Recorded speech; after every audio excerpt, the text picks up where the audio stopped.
Politics, like many other careers, has seen growing interest by the youth in Ghana.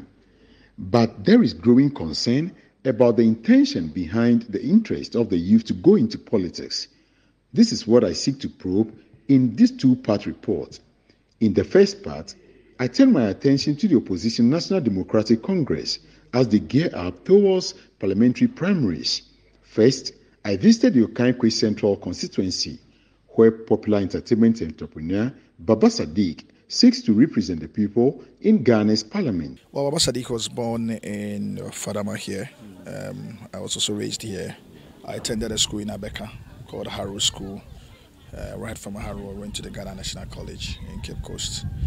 From Ghana National College, I started working in the industry, media industry, directly before going back to initially do my diploma in communications and then did a degree in communications, and worked variously in the media industry, worked with multimedia. According to him, he grew up in the community and has grown to appreciate the challenges facing his society. He shared with me some of his priorities for the constituency when he gets the nod. Environmental policies are very big for me.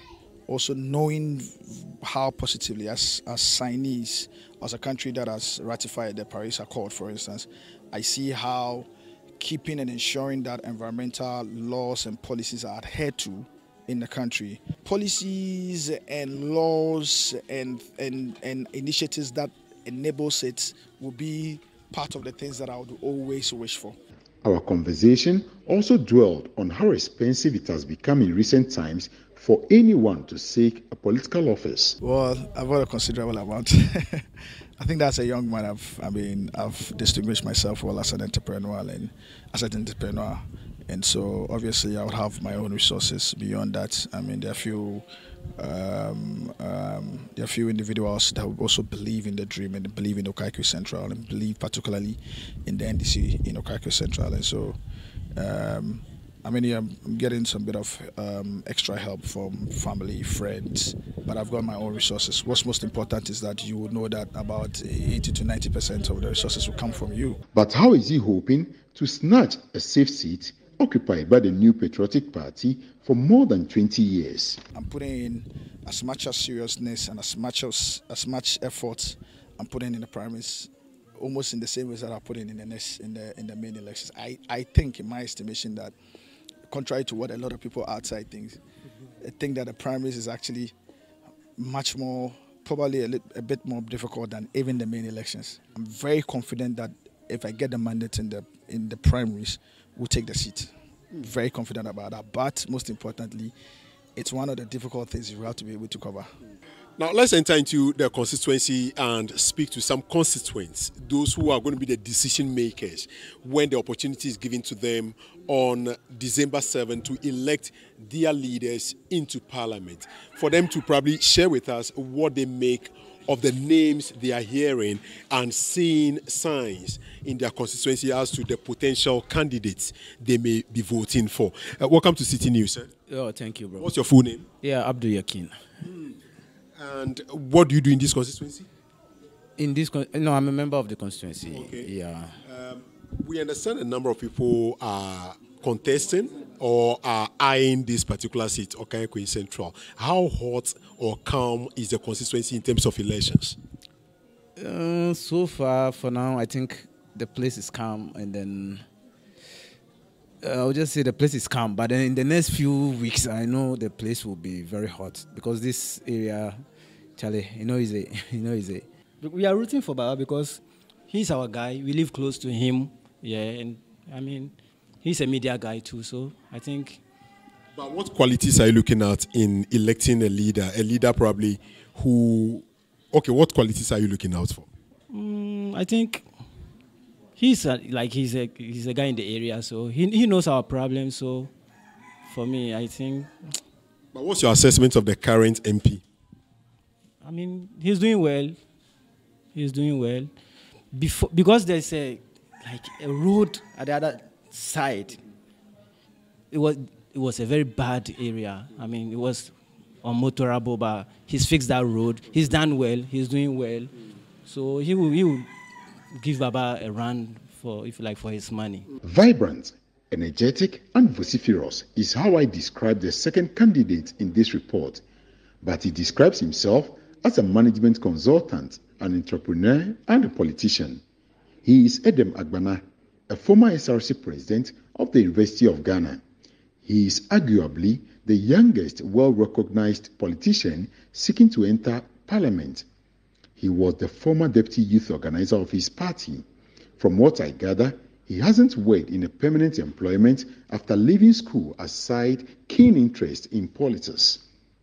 After serving a term, he's decided to lace his boots to contest as a member of parliament for the Ketu North constituency. I have been working hard in my beloved constituency, Ketu North, to be the next parliamentary candidate and subsequently member of parliament for Ketu North in 2025. I have engaged all the relevant stakeholders in the constituency, opinion leaders, branch executives in all the 138 branches. I caught up with Edem outside his constituency. He is hoping to fill the gap left behind by Dr. James Kluche Aveji, the current member of parliament who has decided to quit the next parliament. According to Edem, the youth should be encouraged to venture into politics in order to have a fair representation. We have a chance to give Ketu North an MP who is ready to invest in young people, an MP who is ready to invest in our women, an MP who is ready to make deliberate policies or take deliberate steps to ensure that we empower our people. Driving through the Ketu North constituency, one can get a sense of constituency catching up with development, but that seemed to be visible along the major stretches leading to Togo. I asked Edem what leadership means to him as a young man. I agree with you that our politics revolves around resources, and it is so in many other jurisdictions where you have to raise the needed resources to run an effective campaign and also to sustain the office. But I'm here with you with the good news. I'm a very resourceful young man. And when I say resourceful, it doesn't necessarily mean that I have billions sitting somewhere that I will use to invest in the process. In the Volta region, the Ketu North constituency shares borders with the Keta constituency.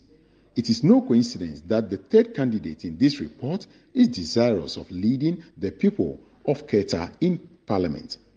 Kojo Jones Mensah gained public attention in the past years for his display of wealth during his marriage ceremony, but he described himself as an entrepreneur who intends to leverage his connections to quicken the pace of development in the Keta constituency. We need leaders or people who are representing their constituency with the exposure, with the network, to be able to tap into that, to bring in development to our people. And I believe that over these years, I've been able to build a portfolio of friends who are highly connected, and I believe I can tap into that network and bring development into Keta constituency. I've already done that with my foundation. I've been able to raise a lot of money through my foundation to impact lives across Ghana, and I believe the same formula I'm going to do for Keta to build the constituency for. For him, the current member of parliament hasn't lived up to expectations and must be replaced. In the Keta constituency, 5 persons are contesting the seat, but Jones says he's ready for what is at stake. Our problems are huge within the constituency, and therefore we cannot sit down and say, we allow time to define how we move forward within the constituency. If there's a candidate who has the capacity, who has the network, who has the international appeal to bring development to his people, I believe the time is now, and we shouldn't base it on the fact that someone has done one term and give him another chance to go forward. I think we need development now. The people need redemption now, and that redemption and that person to lead them is Dr. Kojo Jones Mensah. You need younger people in government. They have the agility, they have the energy, they have the zeal, and they always want to try new things. They are dynamic. You see what is going on now.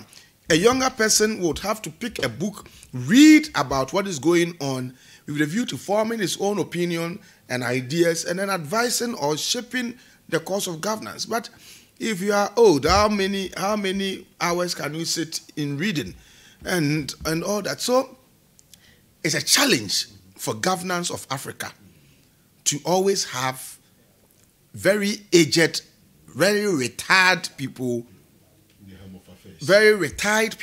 the helm of affairs. Sometimes these things even hasten or quickens their death. We are putting the spotlight on some of the constituencies where some youth are emerging from time to time, showing their interest and aspiration to enter into Parliament in 2024. My name is Fred Duo, reporting for Citi News.